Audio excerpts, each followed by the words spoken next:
সময়মতো বেতন প্রদান, শ্রমিক ছাঁটাই বন্ধ, রিজাইন করা শ্রমিকদের পে ফান্ডের সঠিক অর্থ প্রদান এবং ছুটির টাকার যথাযথ ব্যবস্থা নিশ্চিত করতে গাজীপুরের কাশিমপুরে বেক্সিমকো ইন্ডাস্ট্রিয়াল পার্কে 4 দফা দাবিতে বিক্ষোভ করেছে শ্রমিকরা।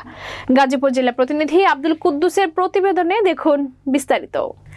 বুধবার সকাল 11টায় মহানগরীর 2 নম্বর ওয়ার্ডের চক্রবর্তী এলাকায় বেক্সিমকো ইন্ডাস্ট্রিয়াল পার্কের প্রধান ফটকের সামনে শ্রমিকরা এই দাবি তুলে ধরেন। পরে ঢাকা টাঙ্গাইল মহাসড়ক পর্যন্ত তা ছড়িয়ে পড়ে। বিক্ষুব্ধ শ্রমিকরা এ সময় মহাসড়কে যান চলাচল বন্ধ করে দেয়।